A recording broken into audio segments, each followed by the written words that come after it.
আমেরিকার কাছ থেকে মানবতার ছবক শুনতে হয়, এটা দুর্ভাগ্য। প্রধানমন্ত্রী।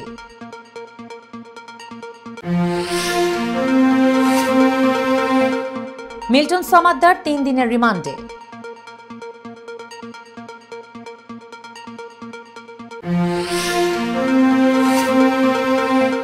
ভূমধ্যসাগরে নিহত 8 বাংলাদেশের মরদেহ ঢাকায়।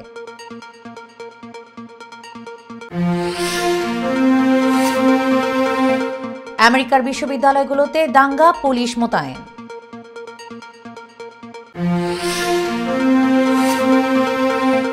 চীনে সড়ক ধসে 48 জনের মৃত্যু।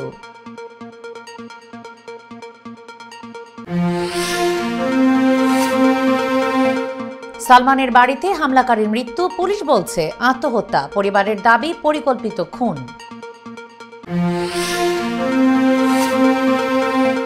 এবং চমক রেখে 18 সদস্যের দল ঘোষণা পাকিস্তানের।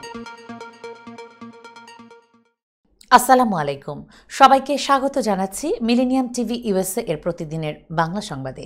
আপনাদের সাথে রয়েছি আমি পলি পারভিন। দেখছিলেন সংবাদ শিরোনাম, এবারে জানাবো বিস্তারিত। প্রথমেই বাংলাদেশ প্রসঙ্গ।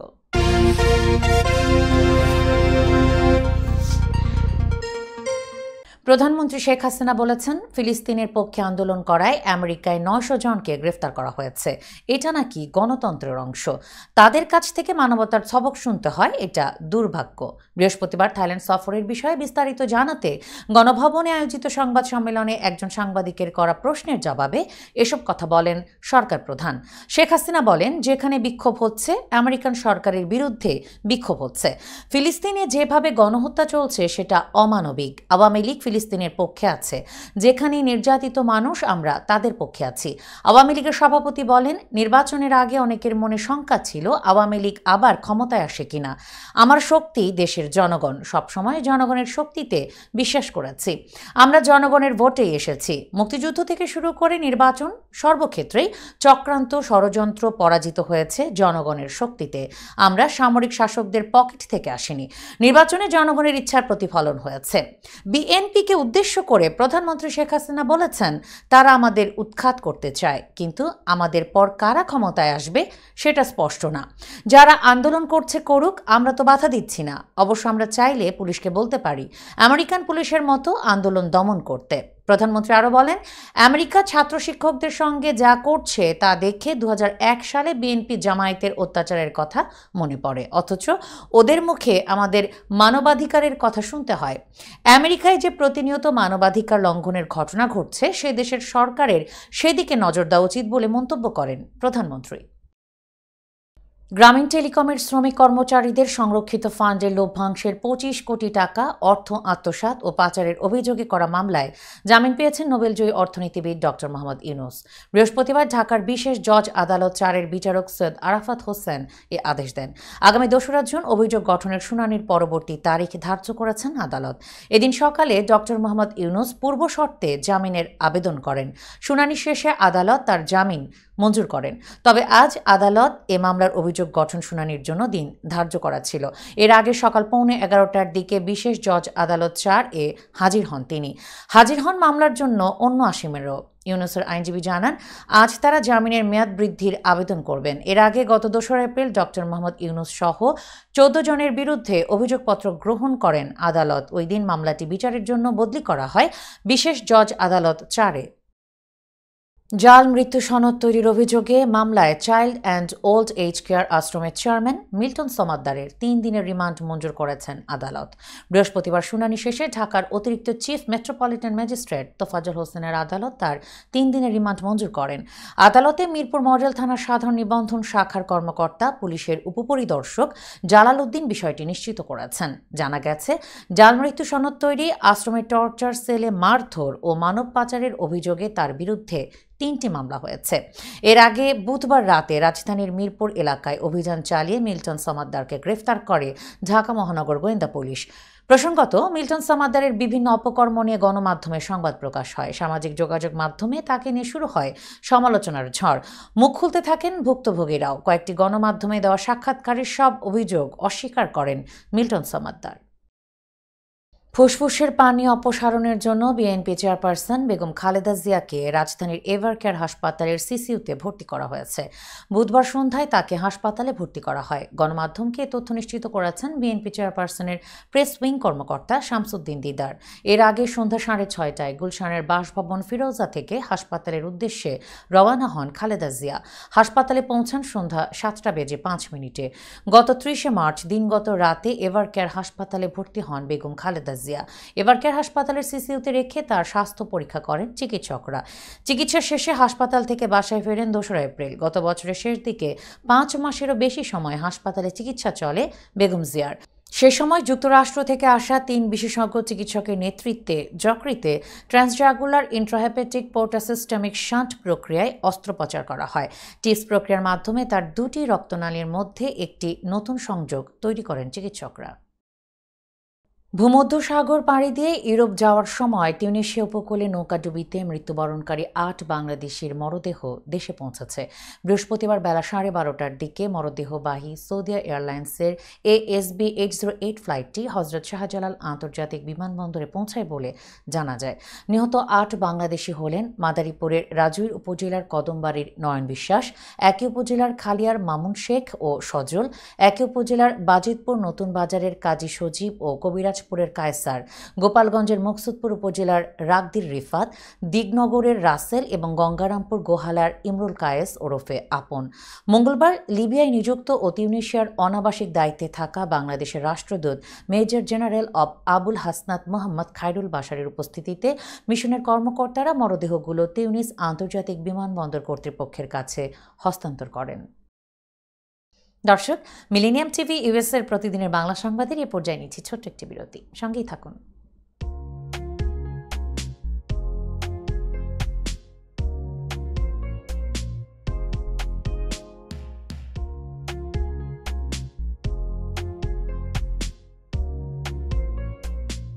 কি ব্যাপার, অমন মূর্তির মতো করে দাঁড়িয়ে আছো কেন? পাগল হয়ে গেলে নাকি? প্র্যাকটিস করছি। কি প্র্যাকটিস করছো? কেন লিভিং স্ট্যাচুরে দাঁড়িয়ে কি করে ভিক্ষা করে দেখালি? আমার ট্যাক্স নিয়ে ঝামেলা চলছে, ল্যান্ড প্রপার্টি নিয়ে ঝামেলা চলছে।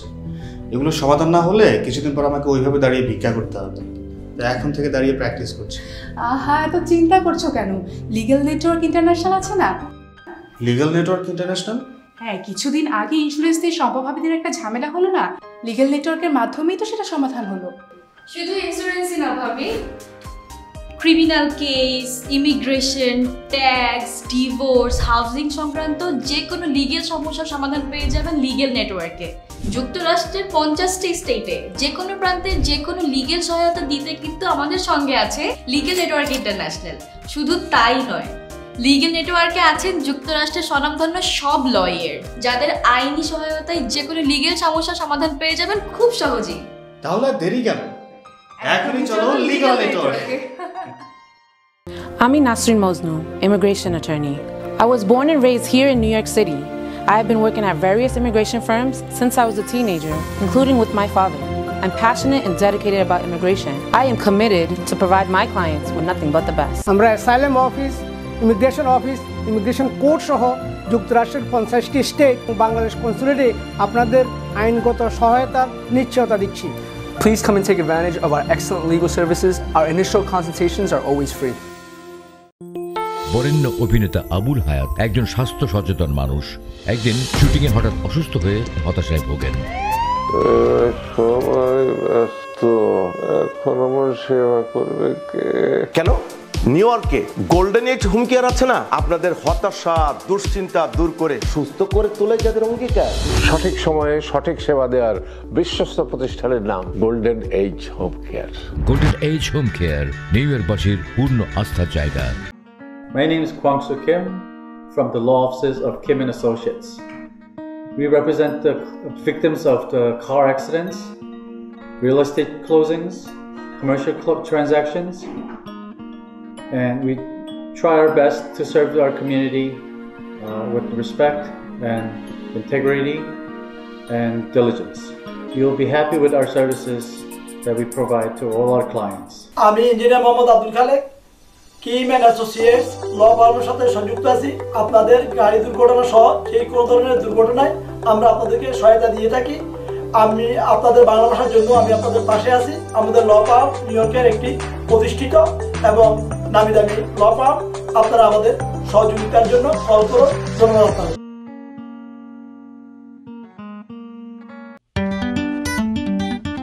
আই শোনো না, আমার অনেক খিদে পেয়েছে। তোমাকে সুস্বাদু বিরিয়ানি খাওয়াবো। আমি চাইনিজ খাবো। আমি গ্রিল খাবো। আমি পিৎজা খাবো। এত খাবার একসাথে পাবো কোথায়? কেন খলিলে জানেন না? খলিলে একসাথে সব পাওয়া যায়। খলিল খলিল ওয়াও, এই যে পেয়ে গেছি খলিল বিরিয়ানি এন্ড হালাল চাইনিজ। নিউ ইয়র্কের পারচেস্টারে সার্টিফাইড শেফ খলিলের পরিচালনায় Khalil biryani, Chinese, pizza, grill, বিশ্বস্ত ও আস্থার তৃপ্তিতে ভরপুর খলিল ফুডস। উন্নত মানের হালাল খাবার মানে খলিলের খাবার। নীরব রেস্টুরেন্ট অ্যান্ড হালাল চাইনিজ, আপনাদের তৃপ্তি আমাদের আনন্দ।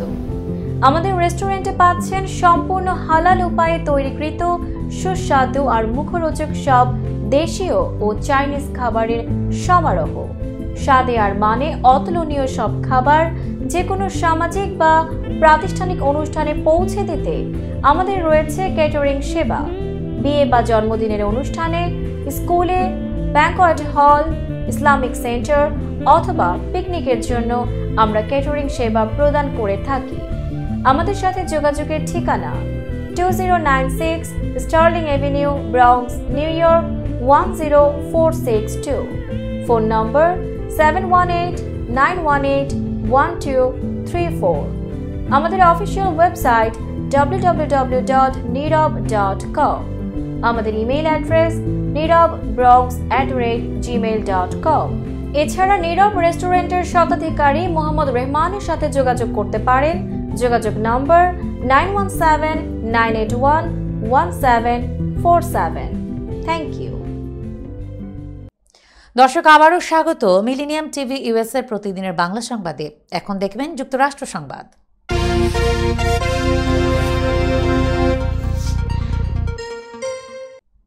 ফিলিস্তিনিদের পক্ষে বিক্ষোভে উত্তাল যুক্তরাষ্ট্রের বিভিন্ন বিশ্ববিদ্যালয়। এ পরিস্থিতি নিয়ন্ত্রণে আনতে স্থানীয় সময় বুধবার ক্যাম্পাসগুলোতে দাঙ্গা পুলিশ মোতায়েন করা হয়েছে। বার্তা সংস্থা এএফপি প্রতিবেদনে এ তথ্য জানানো হয়। এতে বলা হয়, লস অ্যাঞ্জেলেসের ক্যালিফোর্নিয়া ইউনিভার্সিটির ক্যাম্পাসে কয়েক ডজন পুলিশ রাতভর গাড়ি টহল দেয়। তাদের সঙ্গে বিক্ষোভকারী শিক্ষার্থীদের সংঘর্ষের ঘটনা ঘটেছে। প্রায় 2 সপ্তাহ আগে কলাম্বিয়া বিশ্ববিদ্যালয় থেকেই শুরু হয়েছিল ইসরায়েল বিরোধী বিক্ষোভ। পরে তা আমেরিকার অন্যান্য বিশ্ববিদ্যালয়ে ছড়িয়ে পড়ে। বর্তমানে যুক্তরাষ্ট্রের কমপক্ষে 30টি বিশ্ববিদ্যালয়ে ইসরায়েল বিরোধী আন্দোলন হচ্ছে। গত মঙ্গলবার কলাম্বিয়া বিশ্ববিদ্যালয়ের আন্দোলন নিয়ন্ত্রণে আনতে সেখানে অভিযান চালায় পুলিশ। এ সময় প্রায় 300 ফিলিস্তিনপন্থী বিক্ষোভকারীকে আটক করা হয়। ইউনিভার্সিটি অব কলাম্বিয়ার 22 বছরের শিক্ষার্থী মার্ক টরে বলেন, আমাদের ক্যাম্পাসে এত পুলিশ সদস্য মোতায়েন উচিত হয়নি। নিউ ইয়র্কের কলাম্বিয়া ইউনিভার্সিটির শিক্ষার্থী হোসে বলেন, আমাদের নির্যাতন করা হচ্ছে, গ্রেফতার করা হচ্ছে। আমাকে 6 ঘন্টা পর্যন্ত আটকে রেখে বেদম পেটানো হয়েছে। কলাম্বিয়া ইউনিভার্সিটির প্রেসিডেন্ট মিনুচে শফিক ক্যাম্পাসে পুলিশ প্রবেশের ঘটনায় এক বিবৃতি দিয়েছেন। সেখানে তিনি বলেন, এই অবস্থায় পৌঁছানোর জন্য আমি দুঃখিত। দর্শক, এবার দেখবেন আন্তর্জাতিক সংবাদ।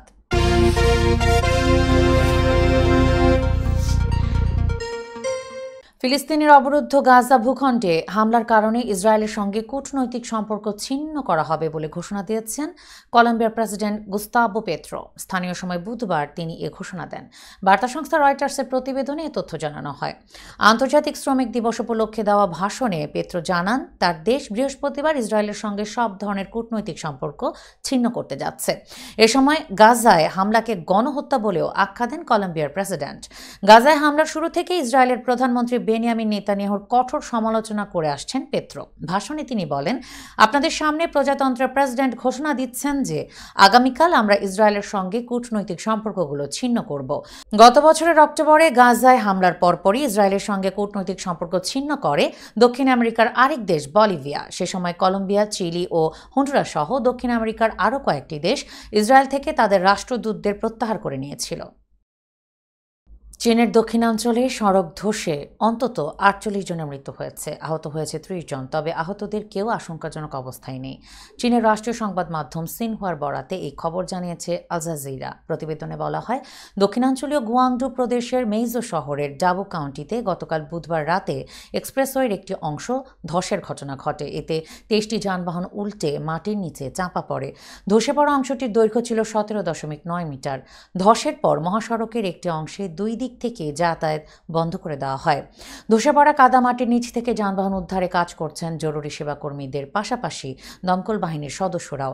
অবিরাম বৃষ্টির মধ্যেই যানবাহনগুলোকে উদ্ধারের চেষ্টা চালাচ্ছেন উদ্ধারকর্মীরা। উদ্ধার অভিযানে সহায়তার জন্য ৫০০ জন ঘটনাস্থলে নিয়োজিত আছেন। এদের মধ্যে জননিরাপত্তা, জরুরি প্রতিক্রিয়া, অগ্নি নির্বাপন এবং খনির উদ্ধার পরিচালনাকারী বিভাগের সদস্যরাও রয়েছে।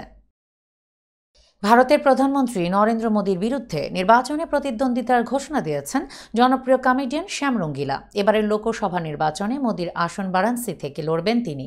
বুধবার এক্সে দেয়া এক পোস্টে ঘোষণা দেন রঙ্গিলা। পোস্টে তিনি লেখেন, আমি বারাণসী থেকে নির্বাচন করব, কারণ এখন কেউ নিশ্চিত না যে কে মনোনয়ন প্রত্যাহার করে নেয়। এরপরে আরও একটি পোস্ট দেন তিনি, সেখানে লেখেন, বারাণসী থেকে প্রতিদ্বন্দ্বিতার ঘোষণার পর আপনাদের সবার থেকে ভালোবাসা পেয়ে আমি আপ্লুত। শিগগিরই বারাণসী পৌঁছে আমি মনোনয়ন ও নির্বাচন নিয়ে কথা বলবো।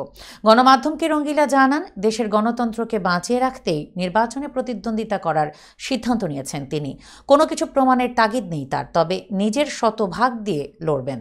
সপ্তাহান্তেই বারাণসী গিয়ে মনোনয়নপত্র জমা দেবেন বলে জানিয়েছেন শ্যাম। ইউটিউবে মোদীকে মিমিক্রি করে প্রায়ই ভিডিও আপলোড করেন রঙ্গিলা।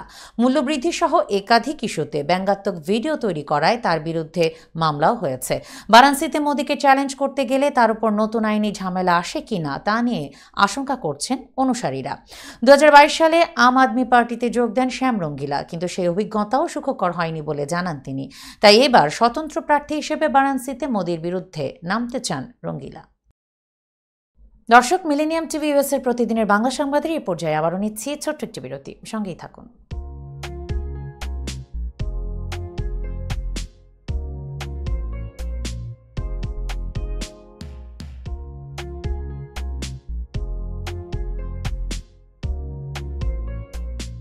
কি ব্যাপার, অমন মূর্তির মতো করে দাঁড়িয়েছো কেন? পাগল হয়ে গেলে নাকি? প্র্যাকটিস করছি। কি প্র্যাকটিস করছো? কেন লিভিং স্ট্যাচুরে দাঁড়িয়ে কি করে ভিক্ষা করে দেখনি? আমার ট্যাক্স নিয়ে ঝামেলা চলছে, ল্যান্ড প্রপার্টি নিয়ে ঝামেলা চলছে। এগুলো সমাধান না হলে কিছুদিন পর আমাকে ওইভাবে দাঁড়িয়ে ভিক্ষা করতে হবে। তাই এখন থেকে দাঁড়িয়ে প্র্যাকটিস করছি। আহা, এত চিন্তা করছো কেন? লিগ্যাল নেটওয়ার্ক ইন্টারন্যাশনাল আছে না? Legal network international? হ্যাঁ, কিছুদিন আগে ইন্স্যুরেন্স দিয়ে সম্পভাবীদের একটা ঝামেলা হলো না, লিগ্যাল নেটওয়ার্কের মাধ্যমেই তো সেটা সমাধান হলো। শুধু ইন্স্যুরেন্সই না ভাবি, criminal case, immigration, tax, divorce, housing সংক্রান্ত যে কোনো লিগেল সমস্যার সমাধান পেয়ে যাবেন লিগেল নেটওয়ার্কে। যুক্তরাষ্ট্রের 50টি স্টেটে যে কোনো প্রান্তে যে কোনো লিগেল সহায়তা দিতে কিন্তু আমাদের সঙ্গে আছে লিগেল নেটওয়ার্ক ইন্টারন্যাশনাল। শুধু তাই নয়, লিগেল নেটওয়ার্কে আছেন যুক্তরাষ্ট্রের স্বনামধন্য সব লয়ার, যাদের আইনি সহায়তায় যে কোনো লিগেল সমস্যার সমাধান পেয়ে যাবেন খুব সহজেই। তাহলে দেরি কেন? এখনই চলো লিগ্যাল নেটওয়ার্কে। I'm Nasrin Mosnu, immigration attorney. I was born and raised here in New York City. I have been working at various immigration firms since I was a teenager, including with my father. I'm passionate and dedicated about immigration. I am committed to provide my clients with nothing but the best. আমরা asylum office, immigration court সহ যুক্তরাষ্ট্রের 50টি state ও বাংলাদেশ কনসুলেটে আপনাদের আইনগত সহায়তার নিশ্চয়তা দিচ্ছি। Please come and take advantage of our excellent legal services. Our initial consultations are always free. বরেণ্য অভিনেতা আবুল হায়াত একজন স্বাস্থ্য সচেতন মানুষ। একদিন শুটিংয়ে হঠাৎ অসুস্থ হয়ে হতাশায় ভোগেন। সবাই ব্যস্ত, এখন আমার সেবা করবে কে? কেন? নিউ ইয়র্কে গোল্ডেন এজ হোম কেয়ার আছে না, আপনাদের হতাশা দুশ্চিন্তা দূর করে সুস্থ করে তোলে যাদের অঙ্গীকার। সঠিক সময়ে সঠিক সেবা দেওয়ার বিশ্বস্ত প্রতিষ্ঠানের নাম golden age home care. Golden age home care new ইয়র্কবাসীর পূর্ণ আস্থার জায়গা। My name is Kwang Soo Kim from the law offices of Kim and Associates. We represent the victims of the car accidents, real estate closings, commercial transactions, and we try our best to serve our community with respect and integrity and diligence. You will be happy with our services that we provide to all our clients. আমি engineer Mohammad Abdul Khaled, Kim and associates law ফার্মের সাথে সংযুক্ত আছি। আপনাদের গাড়ি দুর্ঘটনা সহ সেই কোনো ধরনের দুর্ঘটনায় আমরা আপনাদেরকে সহায়তা দিয়ে থাকি। আমি আপনাদের বাংলা ভাষার জন্য আমি আপনাদের পাশে আছি। আমাদের ল ফার্ম নিউ ইয়র্কের একটি প্রতিষ্ঠিত এবং নামি দামি ল ফার্ম। আপনারা আমাদের সহযোগিতার জন্য কল করুন। ধন্যবাদ আপনাদের।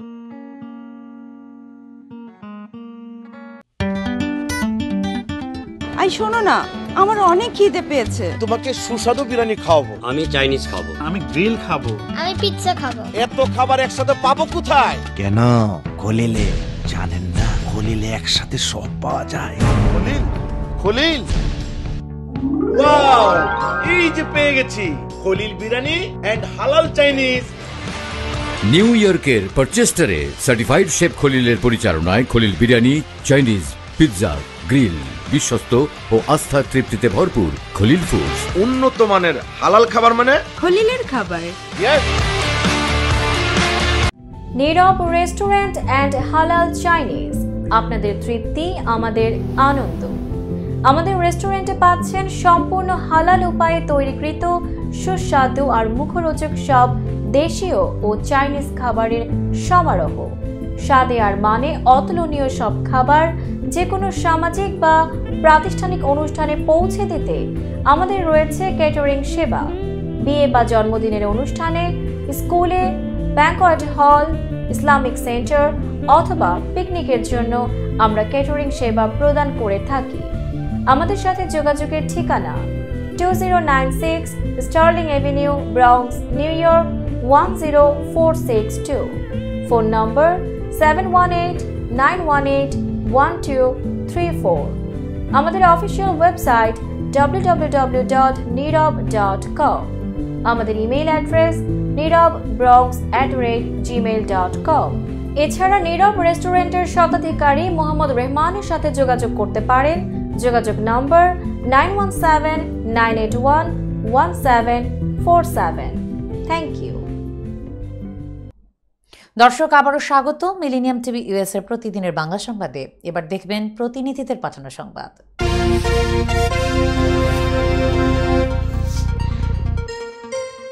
ঢাকার দোহারে ধান চাষের সমলয় পদ্ধতি, কম খরচে বেশি ফলন, উপজেলা কৃষি কার্যালয়ের মাধ্যমে প্রণোদনা কর্মসূচির আওতায় 50 একর জমিতে সমলয়ে চাষাবাদের ফসল কাটা উদ্বোধন করা হয়েছে।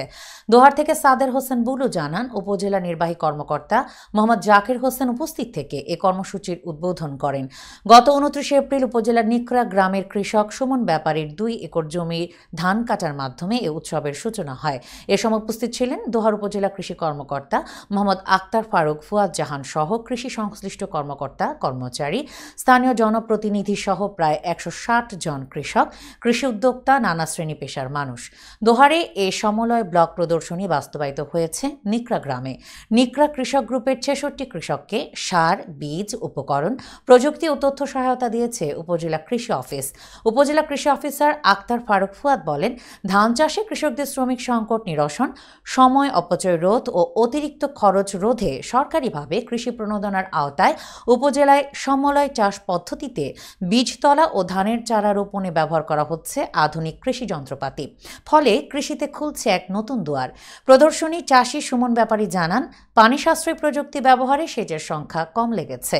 কৃষি বিভাগের সার্বিক তদারকি, পরিমিত সার ও কীটনাশক ব্যবহারে রোগ ও পোকার আক্রমণ কম হয়েছে। ষষ্ঠ উপজেলা পরিষদ নির্বাচনের দ্বিতীয় ধাপে কুড়িগ্রামে প্রার্থীদের মাঝে প্রতীক দিয়েছে রিটার্নিং অফিসার। কুড়িগ্রাম প্রতিনিধি সোহেল রানা জানান, আজ বৃহস্পতিবার দুপুর 12টায় জেলা প্রশাসক কার্যালয়ের স্বপ্নকুড়ি মিলনায়তনে প্রার্থী ও সমর্থকদের উপস্থিতিতে প্রতীক বরাদ্দ দেন অতিরিক্ত জেলা প্রশাসক, সার্বিক ও রিটার্নিং অফিসার মোহাম্মদ বরমান হোমেন। দ্বিতীয় ধাপে জেলার উলিপুর, রাজারহাট ও কুড়িগ্রাম সদর উপজেলায় ভোট গ্রহণ হবে আগামী 21 মে। এই 3 উপজেলায় মোট 33 জন প্রার্থী প্রতিদ্বন্দ্বিতা করছে। এর মধ্যে চেয়ারম্যান পদে 13 জন, ভাইস চেয়ারম্যান পদে 11 জন এবং মহিলা ভাইস চেয়ারম্যান পদে রয়েছেন 9 জন। দর্শক, এবার দেখবেন বিনোদন জগতের সংবাদ।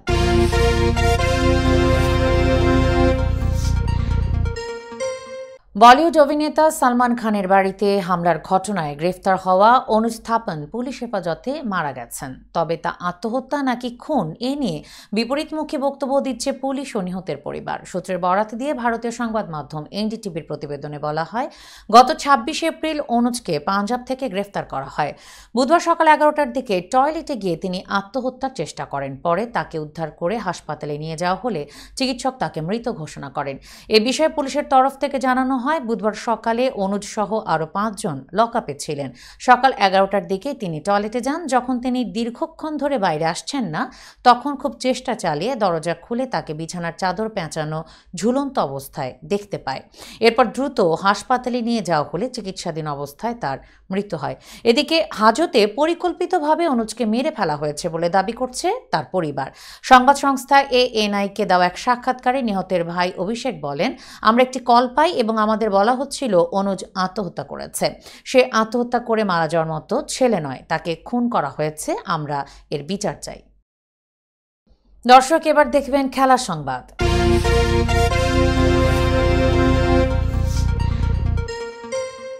আসন্ন টি-20 বিশ্বকাপকে সামনে রেখে অস্ট্রেলিয়া, ইংল্যান্ডের মতো বড় দলগুলো যখন দল ঘোষণা করতে ব্যস্ত, তখন ইংল্যান্ড এবং আয়ারল্যান্ড সিরিজের জন্য 18 সদস্যের স্কোয়াড ঘোষণা করেছে পাকিস্তান ক্রিকেট বোর্ড। বৃহস্পতিবার বাবর আজমকে অধিনায়ক করে 18 সদস্যের দল ঘোষণা করেছে রাজ্জাক রিয়াজদের নির্বাচক প্যানেল। এখান থেকেই বিশ্বকাপের জন্য 15 জনকে চূড়ান্ত করবে পাকিস্তান ক্রিকেট বোর্ড। 24 মে পর্যন্ত বিশ্বকাপের দলে পরিবর্তন আনতে পারবে দলগুলো। 18 সদস্যের দলে ফিরেছেন হারিস রাউফ, হাসান আলী ও সালমান আঘা। বাদ পড়েছেন উসামা মির ও জামান খান। চোটের কারণে সর্বশেষ নিউজিল্যান্ড সিরিজের দলে না থাকা আজম খানও রয়েছেন দলে। নিউজিল্যান্ড সিরিজে বিশ্রাম দেওয়া হয়েছিল মোহাম্মদ রিজওয়ান ও ইরফান খানকে। আয়ারল্যান্ড ও ইংল্যান্ড সিরিজ দিয়ে মাঠে ফিরবেন এই দুই ক্রিকেটার। PSL এ দুর্দান্ত পারফরমেন্সে এবং অভিজ্ঞতার কারণে দলে ফেরানো হয়েছে হাসান আলীকে। আয়ারল্যান্ড ও ইংল্যান্ড সিরিজের জন্য পাকিস্তান স্কোয়াড বাবর আজম, মোহাম্মদ রিজওয়ান, সাইম আয়ুব, ফখর জামান, ইরফান খান নিয়াজি, ইফতেখার আহমেদ, উসমান খান, আজম খান, শাদাব খান, ইমাদ ওয়াসিম, শাহিন শাহ আফ্রিদি, মোহাম্মদ আমির, নাসিম শাহ, হারিস রাউফ, হাসান আলী, সালমান আলী আঘা, আব্বাস আফ্রিদি ও আবরার আহমেদ। সংবাদ শেষ করার পূর্বে শিরোনামগুলো জানিয়ে দিচ্ছি আরও একবার। আমেরিকার কাছ থেকে মানবতার ছবক শুনতে হয়, এটা দুর্ভাগ্য, প্রধানমন্ত্রী।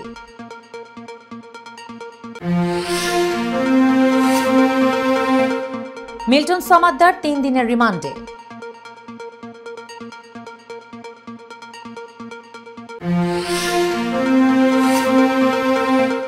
ভূমধ্যসাগরে নিহত 8 বাংলাদেশের মরদেহ ঢাকায়।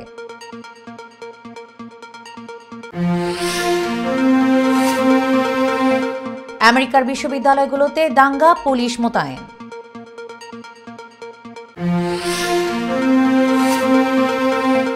চীনে সড়ক ধসে 48 জনের মৃত্যু।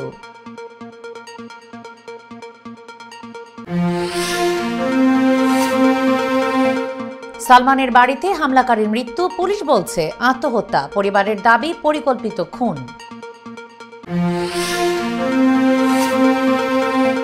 এবং চমক রেখে 18 সদস্যের দল ঘোষণা পাকিস্তানের।